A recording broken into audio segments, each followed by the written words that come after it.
US dollar, so that manufacturing in US will be so cheap that the US will become manufacturing hub again. yes, a manufacturing hub. So Okay, there yeah. are these two sides of the argument. Okay, so we'll just have to see. Okay. Yeah, okay. But I don't think it will overturn in these 20 years. Okay. So because I think you guys already know, you follow us for many years. Most of our members, then you know the reason why, and also where the energy sets from the astrology point. Okay. So yeah, I think we can start already. It's already 8:37. Yeah. Tonight actually we have quite a lot of participants, a lot of people I think the highest. yes, registered for this event. Over 60, I think over 60 people. The last count was at 65 people. And then I think today is one of the highest in our history of doing astrology and global trends for the past, almost for the past 3 years, right? I'm busy.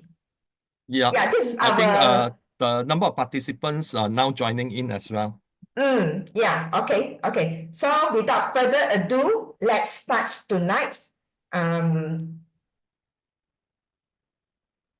webinar. Let's start tonight's talk. Let me put it in the full screen. And if y'all can see my slides, please give me a 1 in the chat box. Yeah, okay, thank you. Jafar, thank you, Audrey, thank you, Susan, thank you, Jessie. Okay, so yeah, good evening, everyone. Today is 28th of February 2025, 8:30 p.m. Malaysian time. And once again, we meet to talk about the upcoming energy March 2025 forecast. And the theme for the month is actually month of regulations. Okay, so I think there are many new people that sort of joined this call. So we will talk a bit about ourselves. This is, this is a platform where we apply both Chinese astrology and global trends research to forecast economy, financial, global political events to help you to make a better decision. And we have already, this platform, we have started this platform, I think, since 2022, right? Yeah, we started in 2022, and it was almost 3 years again already. And we have 3 years of history to substantiate our forecast. Okay, what we forecasted a few years ago, now slowly it takes place, unfold. And I think most of our members also, is having very good returns on their investment. Okay, and almost all of them, if they follow what we have stated, our research. Okay, so we will start the talk agenda by introduction. We will have a disclaimer, a brief recap of last month's energy, and then the influence of 5 elements energy from the astrology point in March 2025. And then PC will go through March 2025 geopolitical financial forecast based on his global trend research. And after that, we will summarize the whole thing. Okay. So the disclaimer is that the content here is purely based on our study in the global trends in relation to the 5 elements in Chinese astrology and also global trend research for you to use as a guideline for your investment decision. We do not recommend any investment, anything, but we will share what we have studied, okay, that will help you as an investor to make a wiser decision and to have a foresight into it. So we always advise people that you exercise caution in your investment, especially in such volatile situation, and do your own research on the company that you want to invest. Our members do get some hints or some research regarding the company on and off in our own private members Telegram group. Okay, so no stock advice given. Our members will receive support through emails, okay, or anything. It will be addressed through our own exclusive members Telegram group. And in order to have a this is called global trends, right? So we analyze different regions, economies, such as the main ones, such as US, Europe, and China. And please note that definitely there will be differences. That means inherent biases in terms of regional perspective, because the leader that leads the country is also very different. So different people, different outcome. Okay. So the observation is purely based on our study on the current economic trends, which we have researched widely in main media and also other forms, other studies as well, including KOLs study. Okay. So it does not reflect an absolute definitive judgments about any specific regions.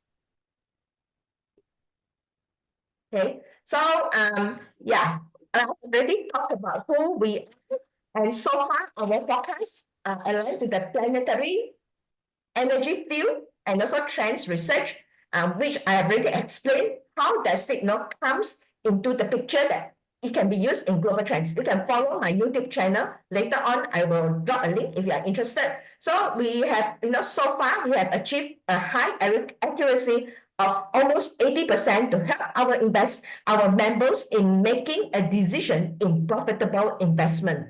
You can also, check out our work, our book, Unlock Your Wealth Potential. PC, you have a link, you can put it in, maybe the download. So, and Unlock Your Wealth Potential book, which we talk about the future 5 years.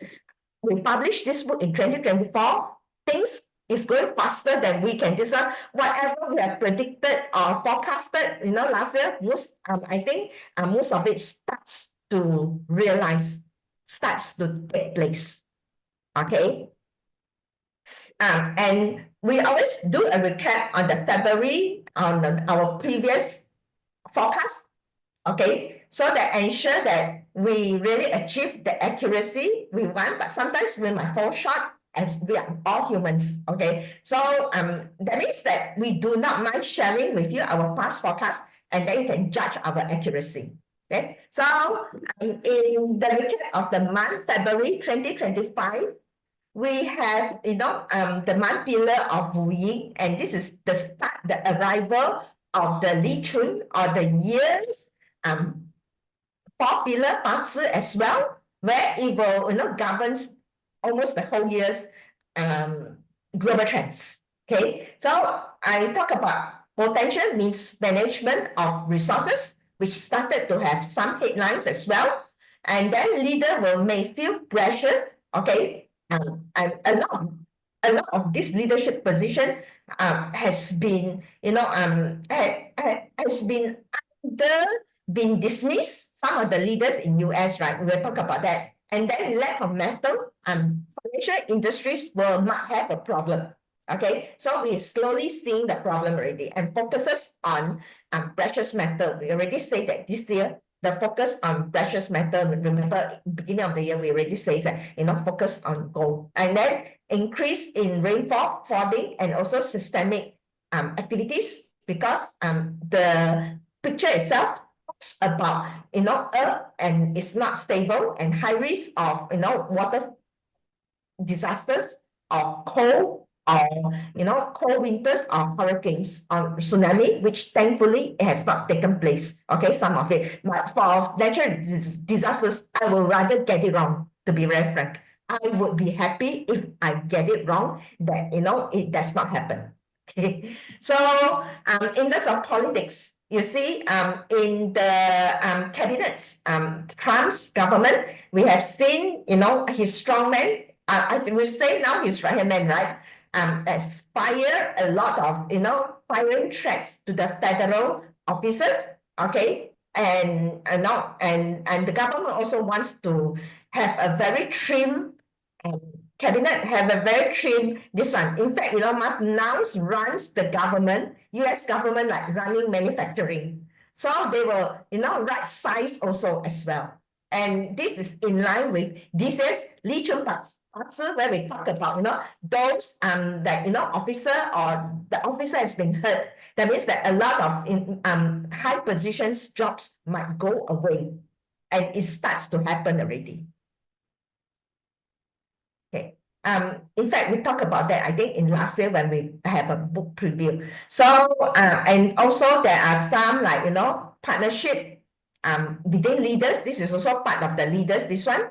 And also, the leader also is changing. Last month, I talked about Xi Jinping, that also he's having some changes as well. Okay.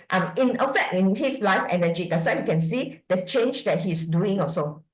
He is doing now. Actually, we talk about that in the astrology and global trends annual talk. For members, you can always go back and refer that, I have analyzed Xi Jinping's birth chart, and also look at, there might be a change in policy also in 2025 for China, aligned with the changes that is seen in his birth chart.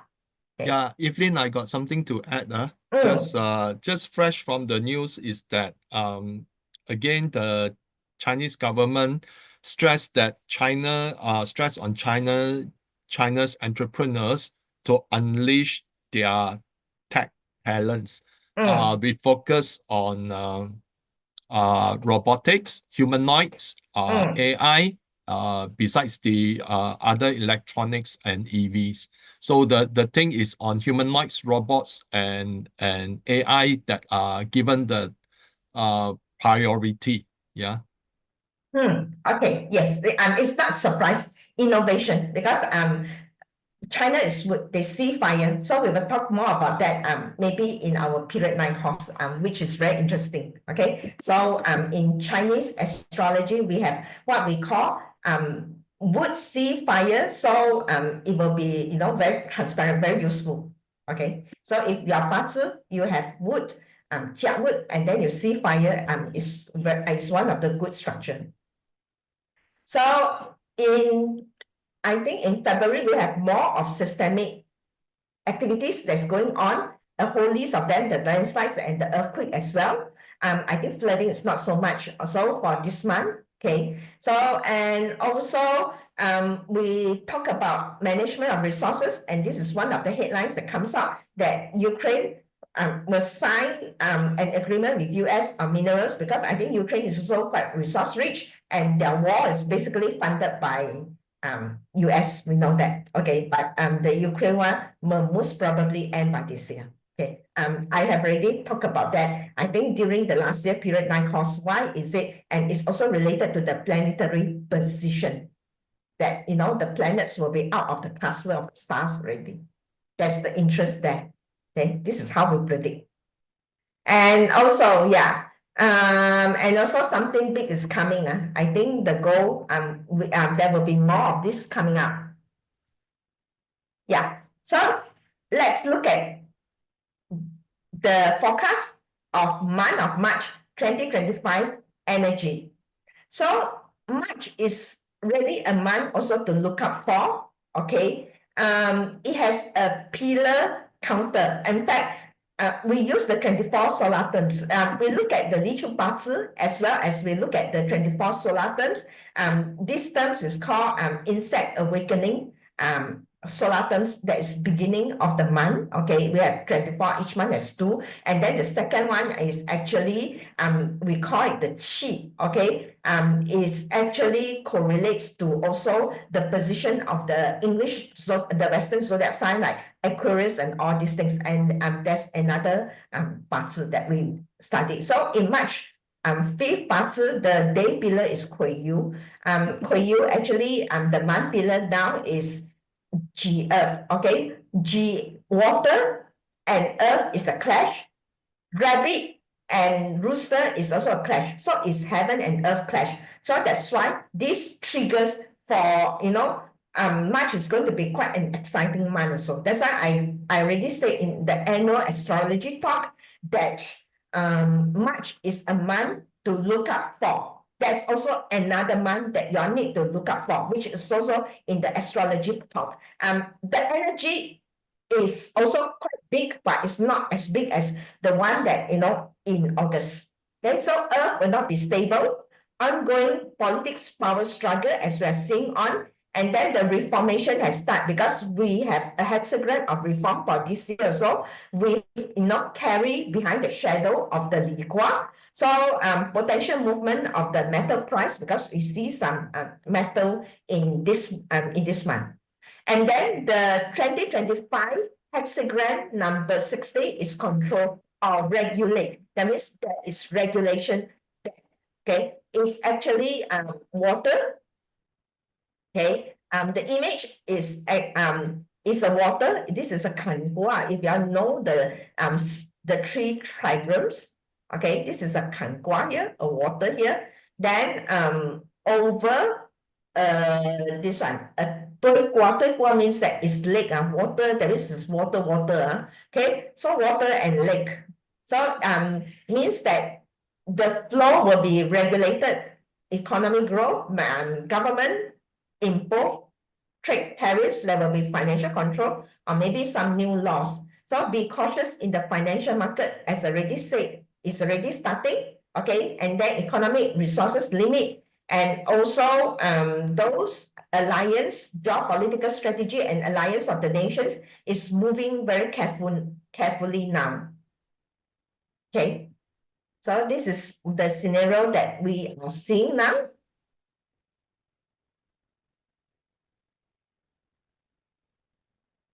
Okay, and then another thing is that today is also 28th of February is also a very interesting day. I'm sure you all know that the planet parades is today where the 7 planets will be aligned together. And it so happens this is the lunar calendar's first moon, okay, the new moon.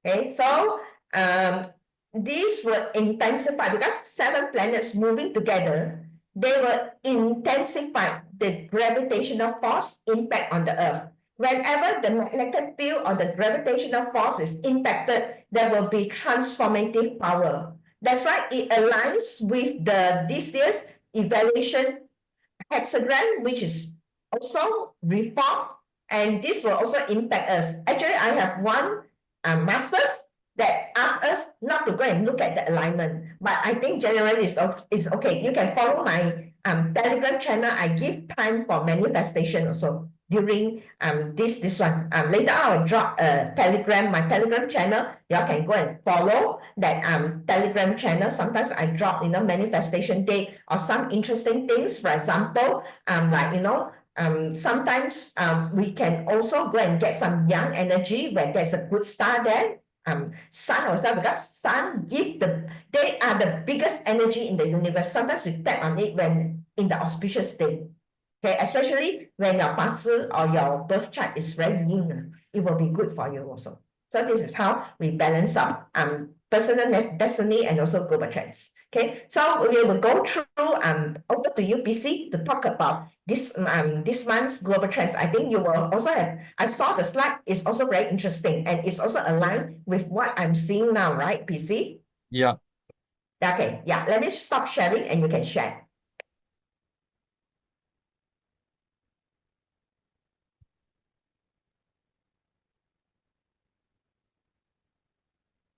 So let's go back a bit on what happened in March, just to compare with our prediction. So when we talk about the US, the much reported 20% tariff on Canada and Mexico has been delayed to 4th of March, did not happen in February. And both Canada and Mexico have already warned that there will be reciprocal tariff on the US as well. Now, another thing that we say that the Dodge have already frozen hiring of federal employees, but something bigger than that happened is that Dodge is right now eliminating government jobs, okay, through the closure of multiple government agencies and the downsizing of many. So we will know the extent of the impact in the first week of March when the NFP payroll report will be out next week on Friday. So we said that the Fed will is not expecting to raise interest rate in the next FOMC meeting, so we were half right because it was due to rising inflation. But we also say that if the Fed is showing tendencies not to cut in the coming FOMC, the yield, especially the 10-year yield, would likely to rise. So what happened was the 10-year yield actually fell from 4.5677% to 4.326%. Now, the fall in yield could be attributed to the massive cost cutting undertaken by Dodge and the expectations that the Fed would be forced to cut due to a weak economy. So mainly because Trump has actually continued to raise the prospects of more tariffs being implemented. So the market is also pricing that there could be all these tariffs would lead to a much weaker economy, and therefore the Fed may be forced to cut. And that is why we see the 10-year yield trending down. So far, the Trump admin has not revealed any specific crypto-related policies. If you notice, Trump, when he was on the ball talking about cryptocurrency, he said that, oh, we will have a Bitcoin reserve, we will have this, we'll have that. But once he's in office, there's not much talk about the crypto. Well, of course, I think his family actually tried to hype on it. They issued the Trump coin as well as Millennium coin, okay, which has seen the value drop by 90%. So again, this is a conflicting interest because by right, if you are the sitting president, your family members should not come out with items of speculation. But that goes to show that there is a lot of the trust on the US government is therefore often being questioned because there is no clear-cut distinction from profiteering from any position, and that include the Congress members as well as the Senate themselves.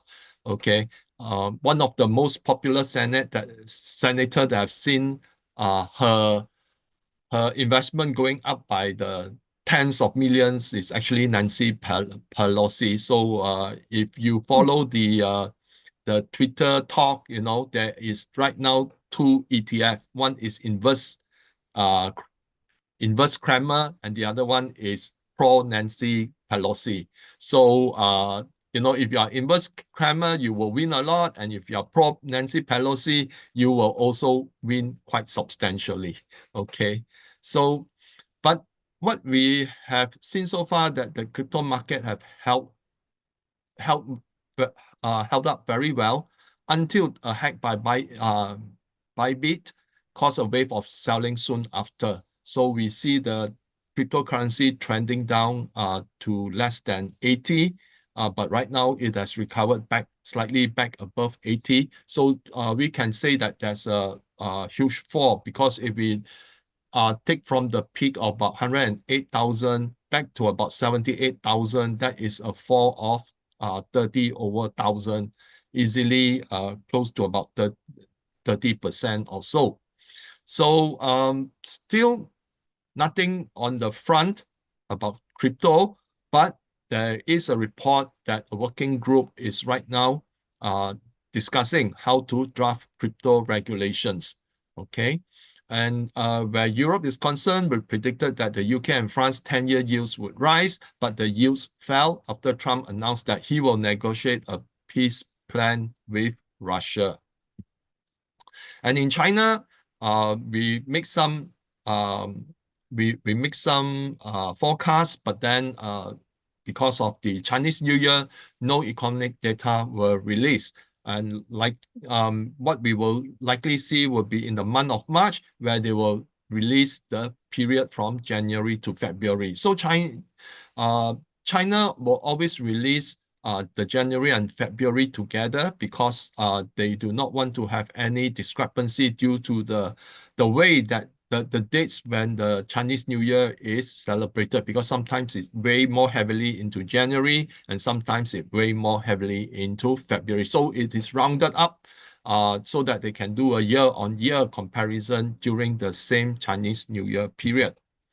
So, but where we got right, now we forecast that Trump tariff trade could spur inflationary expectations and will be bearish for the stock market.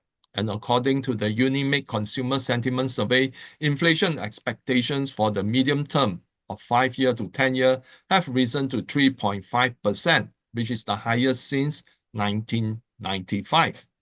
And then we see that, our prediction came true, okay, and based on the date of 25th February, the S&P has declined 57 points or 0.95% in a month. And if we take into the consideration of the last 2-3 days of selling, definitely it is more than 1%. And we predicted that Trump tariffs could lead to some relocation of manufacturing jobs back to the US, and that challenges will remain. And apart from Apple, there is no major move by any major manufacturer to relocate their operations back into the US due to reciprocal tariffs. Still, there are no details nor any confirmation by Apple. And we were right about the volatility in the stock market. Month to date, the Dow is down 2.07%, S&P is down 1.42%, and Nasdaq is down 3.06%. So in terms of EU, we predicted that the Euro area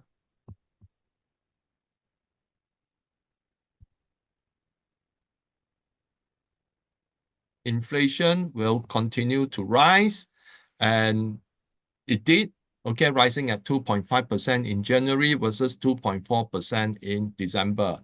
We said that bankruptcies in Europe will rise, and it did rise by another 0.1% in Q4, but it is much slower than the 4.1% rate registered in Q3. So in China, where we got right, we predicted that the government policies will drive gains in the Chinese stock market. And month to date, on 26 February, the Hong Kong Stock Exchange has risen by 17.7%. The Shanghai Stock Exchange have risen 4.7%, and the Shenzhen Stock Exchange has risen by 7.8%. Now, the smaller percentage rise is due to the longer Chinese New Year celebration days, which cut off the number of trading days. So we forecast that the Chinese auto sector will be poised for gains. So the Hang Seng Index auto sector rose 16.9% in February. And we say that the steel and cement will take the lead in the real estate market recovery. As of 26 February, the Chinese steel price index rose 13.6% year-on-year, while the cement price index rose 11.3% year-on-year. We predicted strong domestic and overseas travel during Chinese New Year, and domestic travel rose 5.9% compared to 2024, while overseas travel rose 6.3%.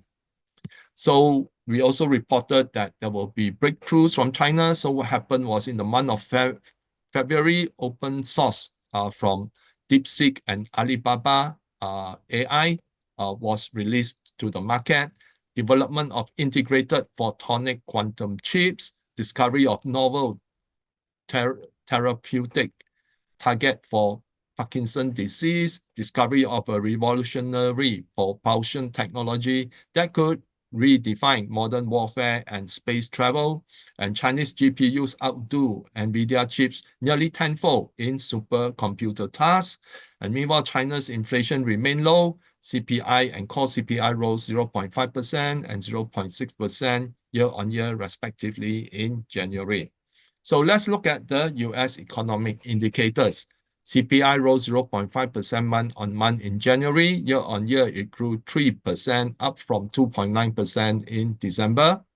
core CPI rose 0.4% month-on-month in January. Year-on-year, it rose 3.3%, up from 3.2% in December. You can see that after the Fed cut interest rates by about 100 basis points, right now, instead of inflation moving lower, it is moving much higher. So you can see that the Fed, is cutting rather reluctantly because of weakening economic indicators. But as soon as they cut with inflationary expectations rising, what resulted is that right now inflation is gradually gaining. So retail sales plunged 0.9% month-on-month in January. Year-on-year, it gained 4.2%. Net retail sales less CPI was 1.2%. PPI rose 0.4% month-on-month in January. Year-on-year, it gained 3.5%, up from 3.3% in December. Now, PPI, when it increases, goes to show that the input costs of manufacturing have increased, and this will soon lead to higher consumption prices, higher consumer prices, especially if right now Trump says that beginning from March, there'll be tariffs on steel and aluminum, which are very essential to a lot of to the auto sector and also to other manufacturing sectors. Then we will see inflation gaining momentum. So industrial production rose 0.5% month-on-month in January. Year-on-year, it rose 2%, up from 0.5% in December. Now, this is rather worrying. The NAHB index came in at 42 in February, down from 47 in January. So what happened is that the NAHB index is actually a measurement of the confidence in the real estate market. In the construction, not in the real estate, but in the construction market. So what we see here now is that housing starts plunged 9.8% month-on-month in January, while housing permits rose 0.1% month-on-month. Existing home sales fell 4.9% month-on-month in January. Year-on-year, it rose 2%. Now, another thing is that pending home sales actually collapsed. I received the news just now that the pending home sales actually collapsed to its lowest in many decades. So preliminary US manufacturing PMI came in at 51.6 in February, up from 50.1 in January. And preliminary US services PMI came in at 49.7 in February, down from 52.8 in January. Now, this actually matters a lot because the US economy is driven by 70% of consumption. If let's say and consumption is very closely related to the services, okay, like the retail industry is actually in the services industry. So if let's say that the services PMI goes into contraction, that will highlight that in the coming month, we can see some pressure on the retail sales. Like in the month of January, it's already shown that the retail sales plunged 0.9%. So in terms of the Conference Board Leading Economic Indicator Index, for the US, it fell by 0.3% month-on-month in January to 101.5 after a 0.1% gain in December, which is upwardly revised from an initially estimated decline of 0.1%. Overall, the LEI recorded a 0.9% decline in the 6 months period ending 2025, much less than its 1.7% decline over the previous 6 months. But here we can see that the LEI is still in negative territory. This is the zero baseline. And you can see that there's a lot of conflicting data coming out from the US. Manufacturing is showing positive. and the services is showing negative, but overall in the LEI, it still is negative.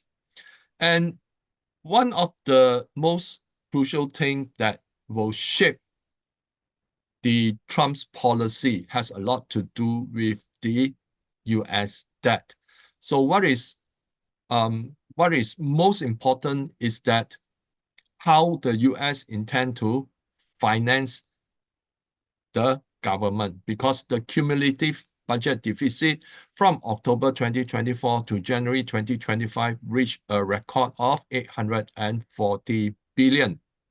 In comparison, the budget deficit from October 2023 to January 2024 was 604 billion. Now, that means that the current budget deficit has widened by 39.1% year on year.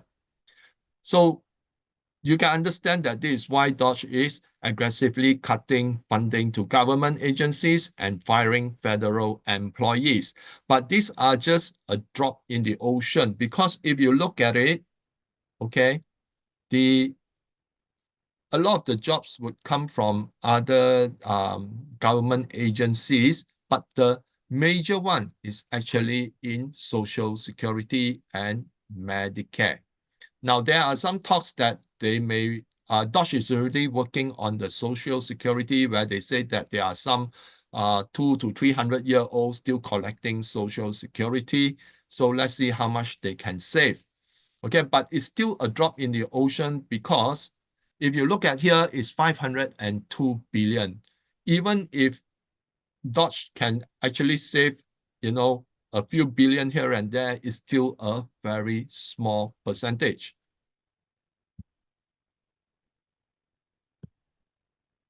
So the other thing is that Medicare, and there are some talks that they may want to cut 2 trillion from Social Security and Medicare, and in return, they would actually give 2 trillion in terms of tax cuts to the to I think to the corporations or something like that. So this is already putting in a lot of disagreement that they should not sacrifice Social Security and Medicare to benefit the rich. So you can see that Dodge will soon enter into a dilemma, okay?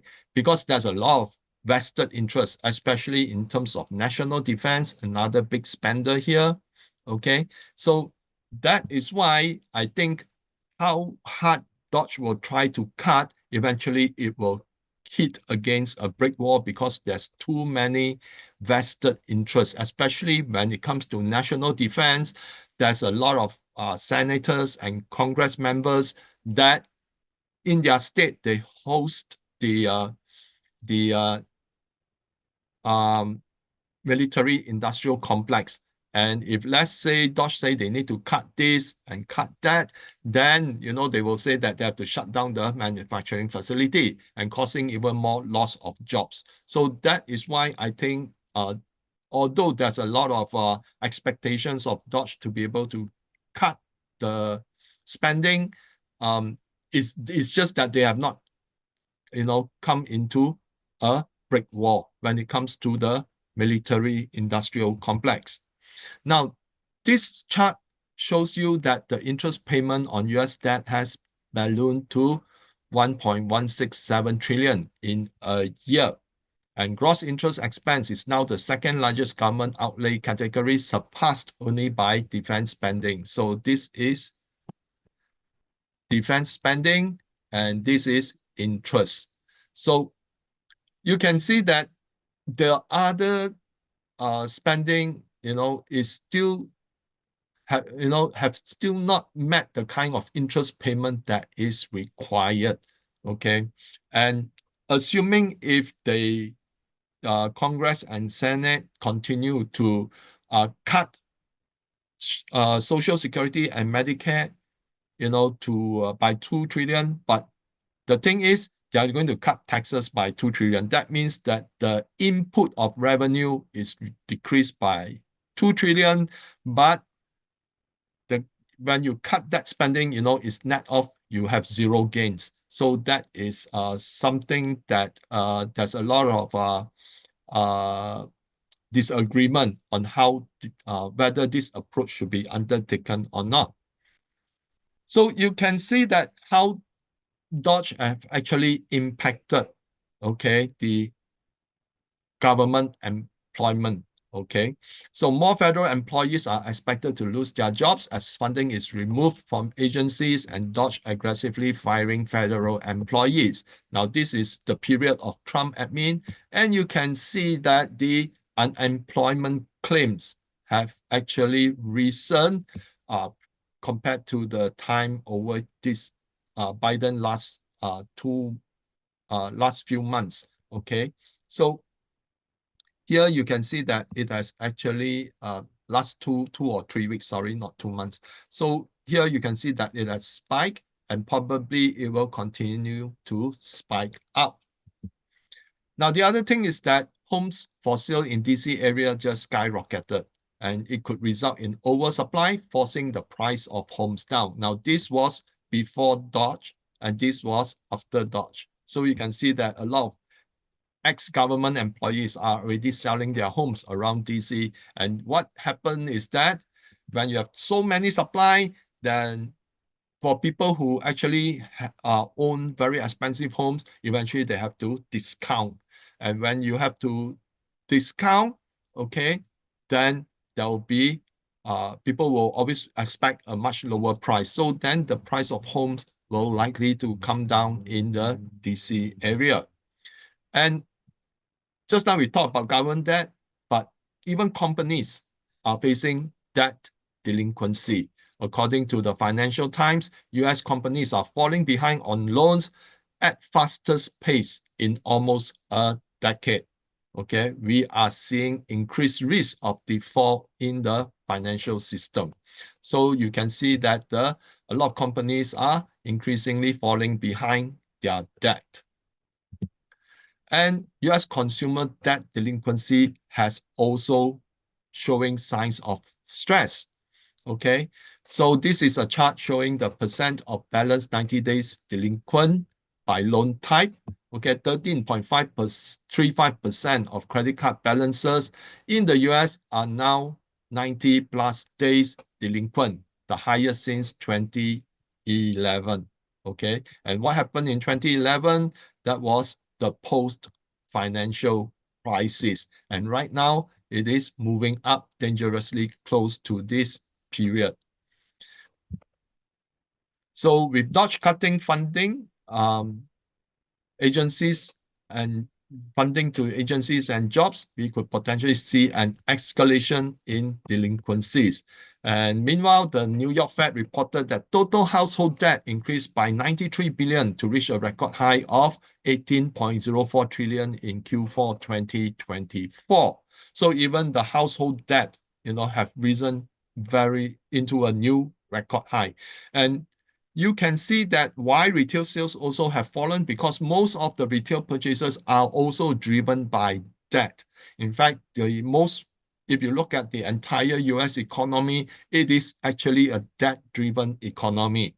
For example, the US economy grew by 2.8% last year for the whole year, but its total debt to the GDP actually increased by 1.6 times. Okay, so that means that every dollar of new debt that is created will generate less than $1 of GDP. And this is even more worrying. Housing loans delinquency. According to Freddie Mac, housing delinquencies now is higher than 2008.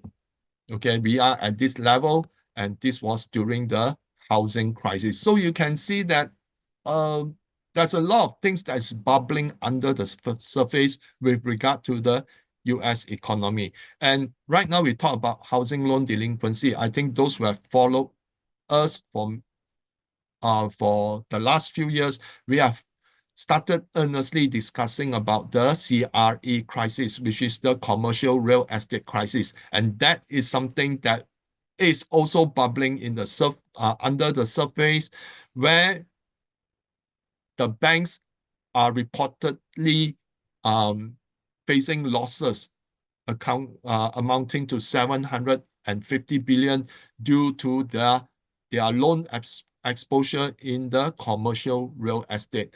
But all this, whether it is the banks actually have two types of unrealized losses. One is exposure to the commercial real estate, and the other one to US treasuries, okay, which the banks actually bought a lot, okay, as an asset. But because the yield has gone up, the price of the treasury actually have gone down. So the unrealized loss from US treasuries amounted to about 350 billion. So altogether, on the other, not reported on the balance sheet, but off the balance sheet, the banks are actually facing unrealized losses of close to $1 trillion. Yeah. Yeah, the Gmail also? Oh, I didn't see you. Yes, I think somebody just unmute. Let me just come mute back. back. Yeah. Oh, from wow, let me just look at it. Okay. Okay, yeah. Let me hold on, from I need to see who is the person. I think it's okay. The conversation is have left. So Okay. if they were to mark to market, then a lot of the banks will actually report heavy losses. But ever since the 2008 financial crisis, the central banks have actually been very lenient. Whenever they see trouble, they allow the banks not to mark to market their losses, especially in terms of securities, loans, and all those things. What the banks does is that they put in some provision, okay? So that provision is always a few billion every quarter when they report their earnings, okay? And that provision normally have a lot more to do with the credit card delinquencies, auto loans, okay, or housing loans, but it is never on their exposure on the commercial real estates as well as their unrealized losses in the uh, bond market. So what could happen to the US in March? So inflation will remain elevated, giving little room for the Fed to cut interest rate in the March FOMC. And recently, Trump proposed that Chinese ships and Chinese-made ships are to pay docking fees of $1 million at US ports. Now, this could add to the inflationary pressure in the US. Now, this is something that's very funny because the Chinese shipbuilding capacity is more than 200 times the US. This means that every 200 ships that China is able to build during the same period, the US can only manage to build one ship. And because of that, they want to have a negative impact on Chinese shipbuilding so that they impose this. And this would actually then, because of this 1 million per ship, this also include foreign ownership of ships that were made in China. So they want to force foreign shippers to actually make their ship elsewhere so that it reduce China's capacity to produce ship. But this is so childish, and it actually doesn't make any sense because because the Chinese would always have, if they don't build commercial ships, what they do, they just build military ships, okay? Because then the dockyard will be freer, they will just build more military ships. So the thing is that this is not the way to approach it by putting pressure, which eventually would result in inflationary pressure for US consumers themselves. So Trump also plans to impose 20% tariffs on Chinese goods and 25% tariffs on European goods, thereby fueling further inflation. Now, threat of rising delinquencies could undermine the economy and the financial institutions. Rising household debt and consumer debt delinquencies could undermine consumption in the US. This is reflected in the falling services PMI. So we can expect that retail sales would begin to show some weakness. Dodge could try to rein in the spending, but special interest groups could mount a challenge. There could be political instilled demonstrations. Now we can expect unemployment claims to continue to grow as more federal employees are put out of work, and this could impact the NFP jobs report. Now, during the Biden's admin 4 years from the COVID low, they actually added more than 2 million government jobs. Now, Dodge intend to cut it by half. Okay, that means that potentially 1 million federal employees could be jobless. And you can imagine how that would actually impact the consumption as well as the jobs report. So a bearish job reports could trigger a knee-jerk rally as investors will expect a less hawkish Fed. Economic indicators in Europe. Euro area CPI came in at 2.5% year-on-year in January, up from 2.4% in December. UK CPI came in at 3% year-on-year in December, down from 2.5%, up from 2.5% in December, correct? No. Okay. So PPI rose 0.4% month-on-month in January. Sorry. So Euro area retail sales came in at 1.9% year-on-year in December, down from 1.6% in November. So Europe is always 2 months behind here. UK retail sales came in at 1.1%, 1.0% year-on-year in January, down from 2.8% in December. So you can see that UK is facing some headwinds.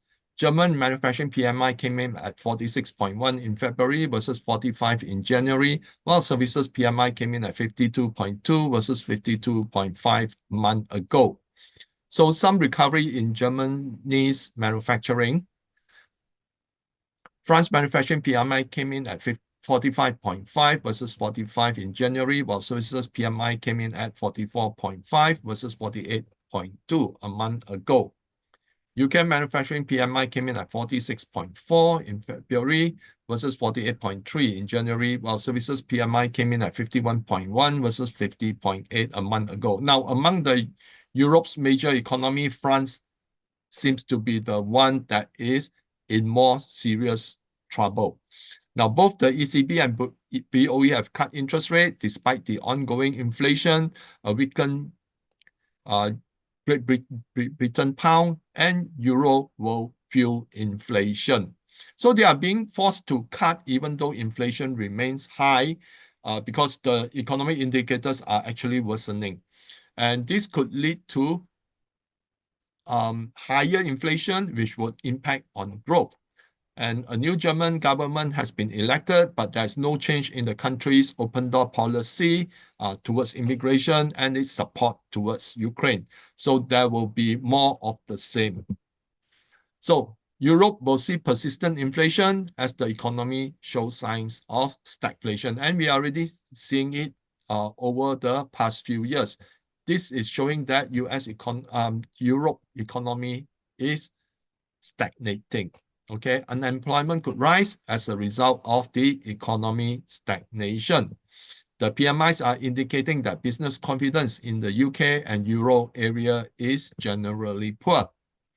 So let's look at China's economic indicators. CPI rose 0.5% year-on-year in January, up from 0.1% in December. Core CPI rose 0.6% year-on-year in January, up from 0.4% in December.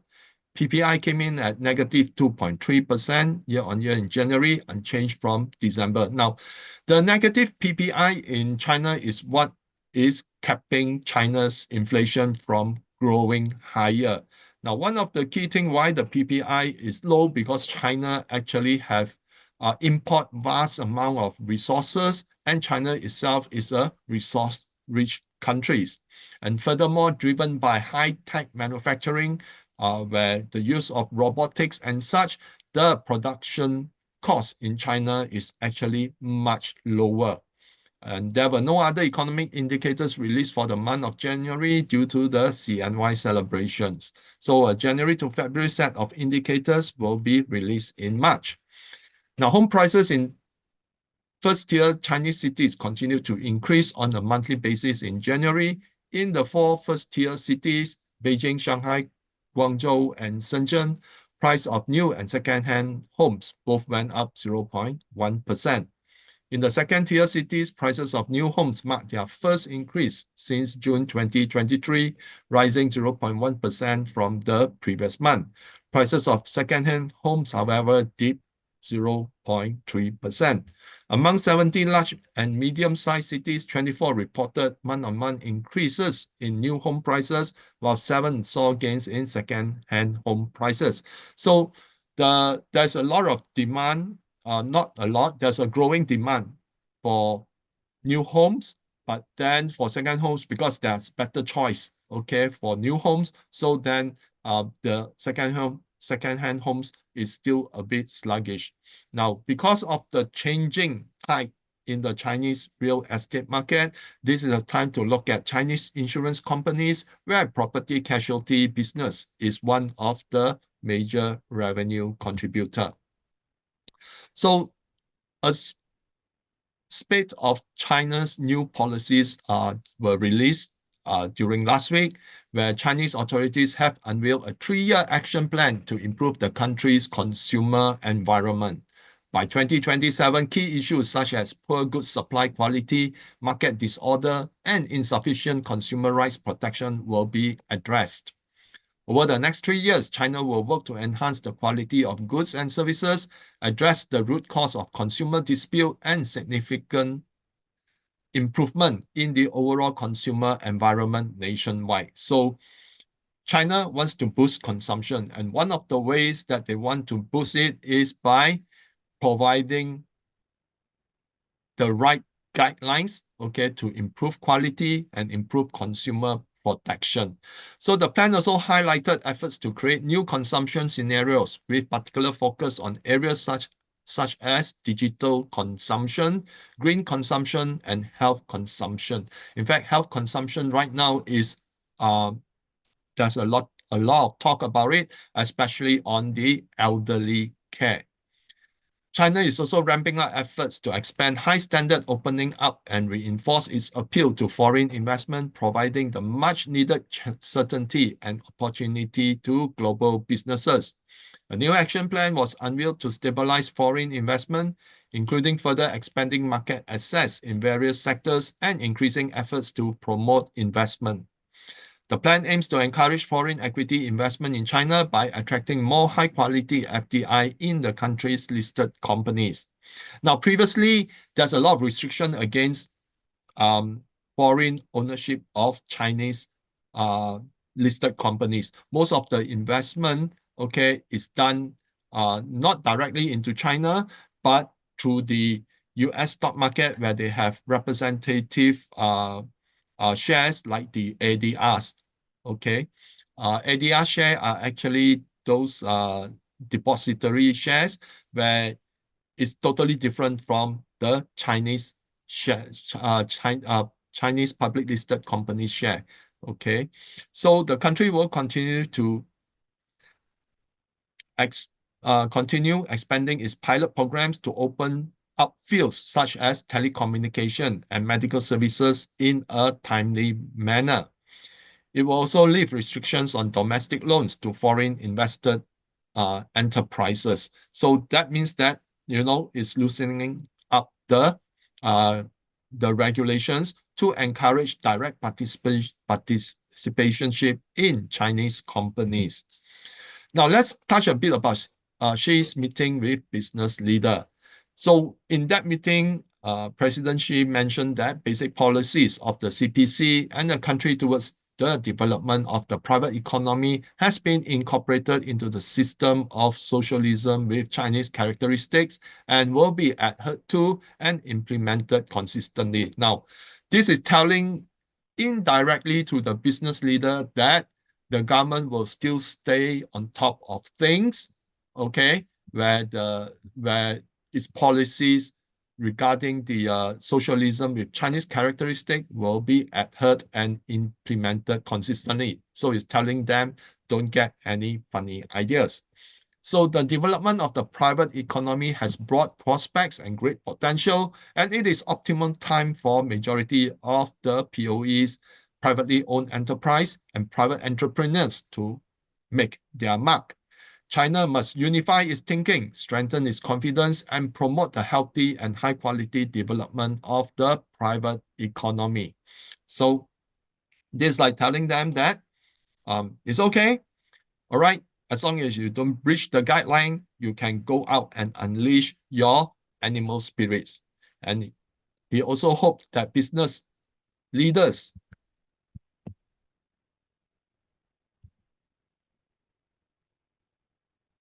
will have the ambition to serve the country, be dedicated to development, operate in accordance with the law and good business practices, and promote common prosperity while becoming rich first, so as to make new and greater contributions to promoting Chinese-style modernization. Now, this is opening the floodgates, okay? You can focus on becoming rich first, but in so doing, please don't ignore your social responsibility. Now, this is a very important word, okay? Because previously, there's a lot of comment that the Chinese government do not want the tech companies to get rich. They want to socialize their profit. So right now, as Evelyn say, there's a changing of tune from President Xi. I think part of it was that he finally realized the importance of technology. And in order for technology to advance, the companies must have the funding, okay, to either through its own profits or through the borrowing of money. But of course, if the company can make money, then their investment in R&D would actually be even much more, because they always want to keep their competitive advantage. So I think the success of this NAJA as well as Black Myth Wukong has opened up the, the, the, the collective mind of the government, that if they can be so successful, okay, become, earning more than 1 billion US dollars, okay, Black Myth Wukong, I think, actually achieved 1.2 billion, and right now, NAJA is on its way to 2 billion. They realize that, if they can thrive on this, a lot of industry will actually bring up a lot of enterprises along the way.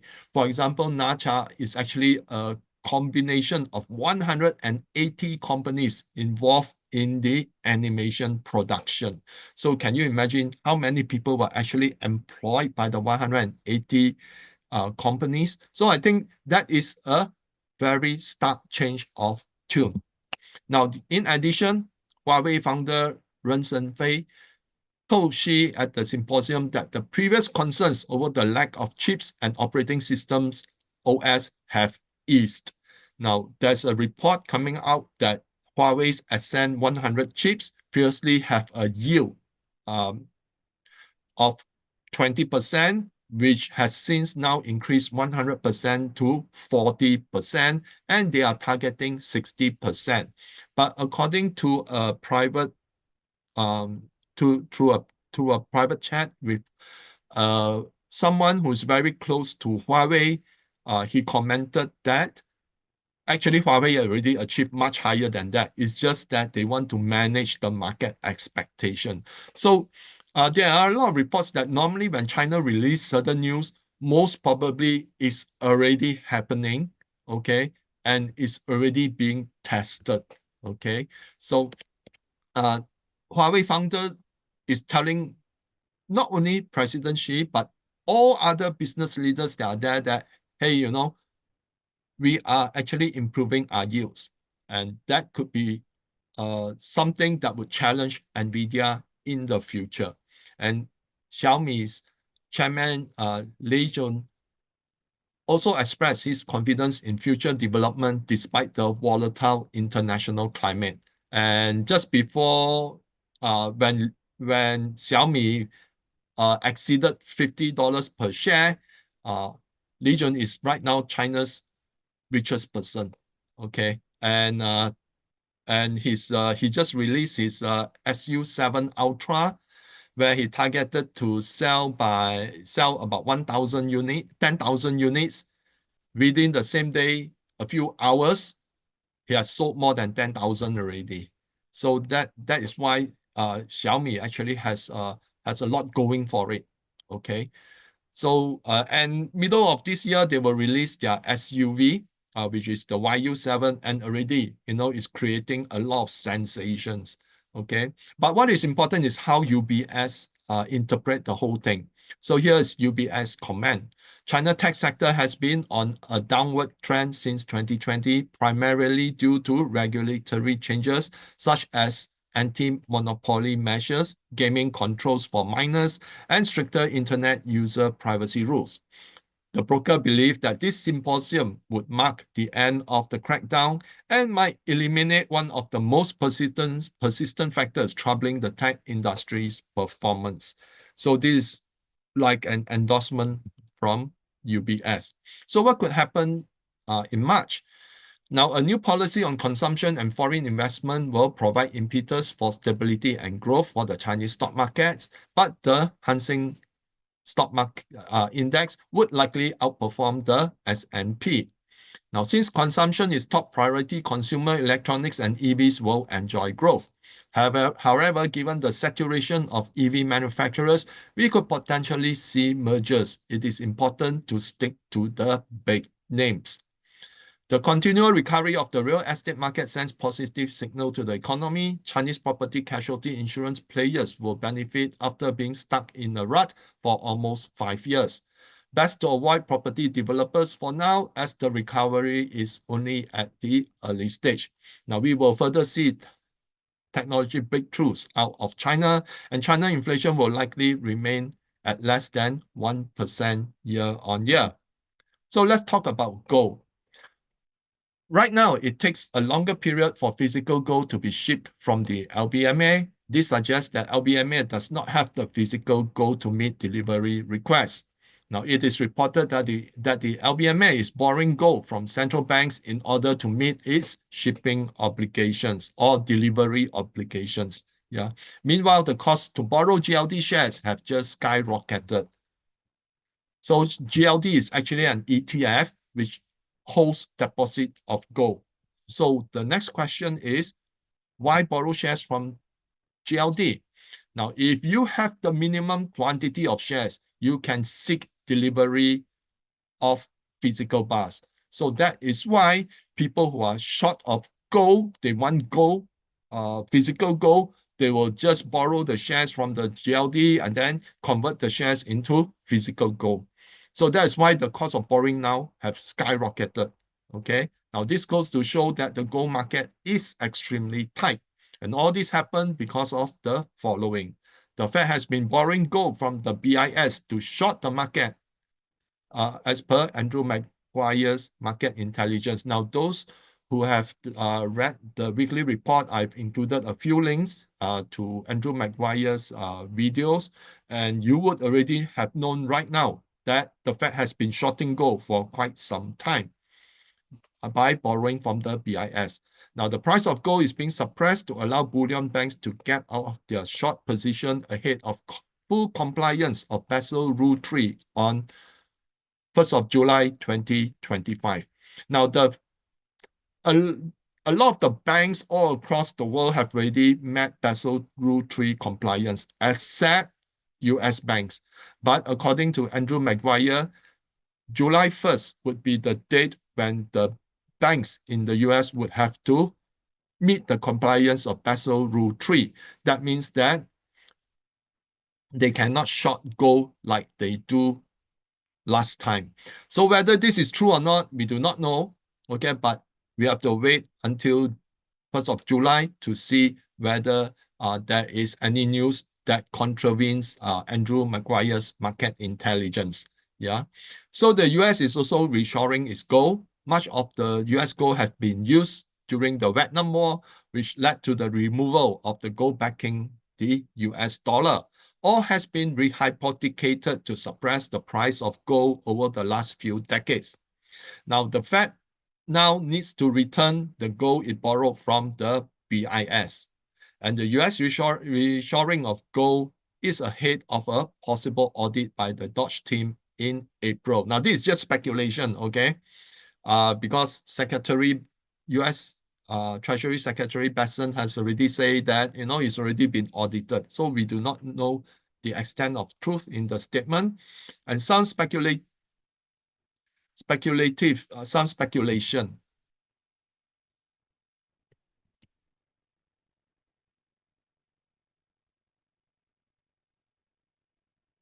That the audit will eventually lead to the issuance of gold-backed US Treasuries. Now, this is from an interview that several gold analysts had with Judy Shelton, who is part of the advising team in Trump's administration.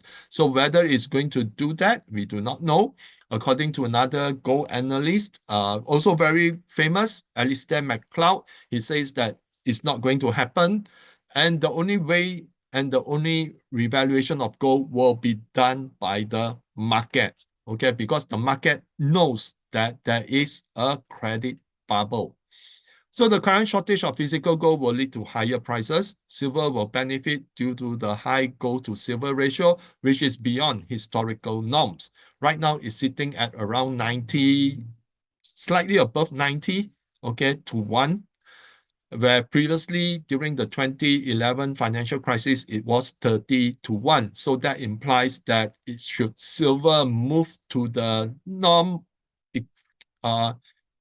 equaling in 2011, there could be a 3-fold increase in the price of silver. Now, going to geopolitics, Trump has proposed a peace plan for Ukraine involving Russia, but sidelined both Ukraine and the EU, which does not sit well with the latter. Now, this will widen the rift between the US and EU. The EU and UK stressed that they will continue to sustain Ukraine's war with Russia, and the EU plus UK are heavily indebted and simultaneously facing rising inflation and economic stagflation. This will end badly for both. US mending ties with Russia is just an excuse to divert resources in order to expand and extend the US containment of China. Egypt is purchasing the J-10C aircraft and the PL-15 anti-aircraft missile from China, suggesting that it is boosting its military forces in preparation for a confrontation with Israel. The People's Liberation Army Navy or PLAN recently held a freedom of navigation exercise in international waters off the coast of Australia. Now, this sends a strong message to the Australian government that China will now reciprocate what the Australian Armed Forces do at its doorstep in the South China Sea and Yellow Sea. And the other news is that with Brazil taking over the leadership of BRICS nations, Lula sends a major message despite Trump threats. And herein is reported that Brazil President Lula says BRICS is committed to ending the US dollar dominance no matter what. So we are in for a lot of changes and a lot of politicking and a lot of diplomacy behind back doors in the month of March. Yeah, Back to you. this is also aligned with my forecast, right? Yeah. Yeah, okay. So let's go through this one. Let me share my screen. Replace the current share. Okay.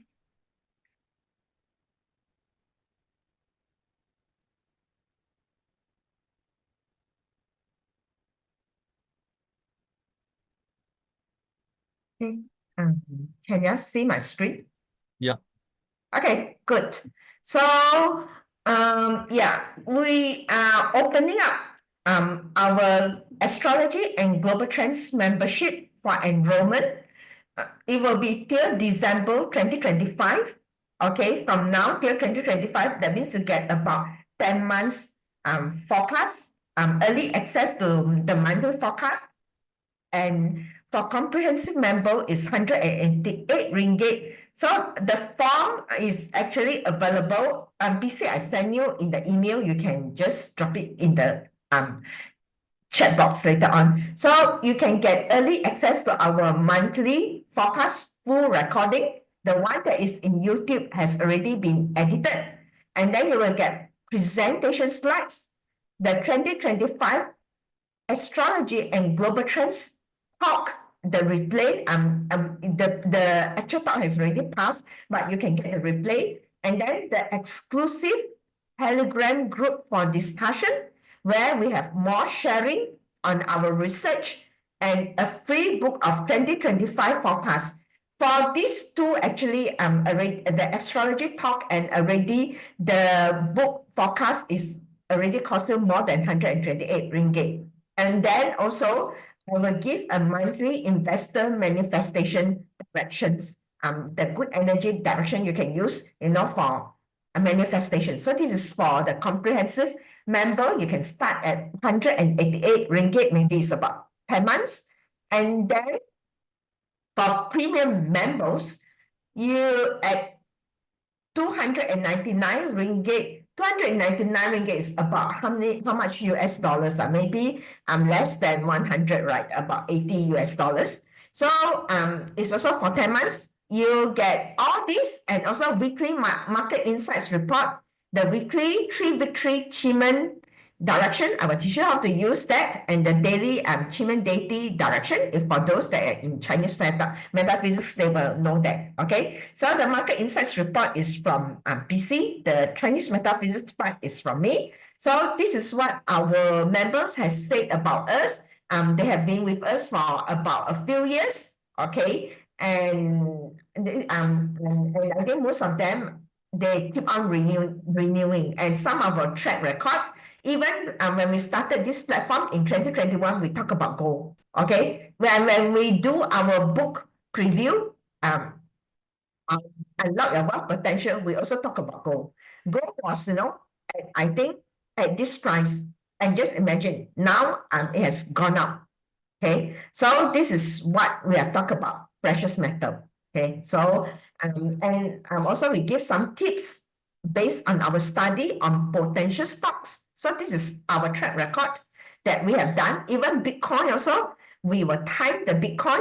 I think some of our members already, I will advise members that, when to take action on Bitcoins in our Telegram channel. Okay, so this is the weekly report. Generally, how it looks at, the weekly markets, economic indicators. So this is about it. If you are interested, you can join us as our member. And then let me go to the summary, and then PC, you can do your summary also. In the month of March, the summary is the trade shift, diplomatic efforts, and environmental regulations will be ongoing. Volatility in stocks, we already predicted that, and then stricter government policies. Okay, and also there could be some disasters, could be related to landslide because of the GF. Okay, and then there could be some risk of war fire. Actually, this year there is also potential of fire as well. So over to you, PC. Yep. Well, the global trade war will go full blown with Trump reciprocal tariffs and 25% tariffs on Canada, Mexico, and Europe, and 20% tariffs on China. And diplomatic effort to bring peace to Ukraine by the US will face tough challenges and widen the rift with the EU. Now, this could lead to volatility in the stock market. Price of gold could move higher given the global shortage of physical gold. So I think you can drop questions in the chat box and we will try to answer it. Okay, so yeah, anyone has any question, you're welcome to ask us.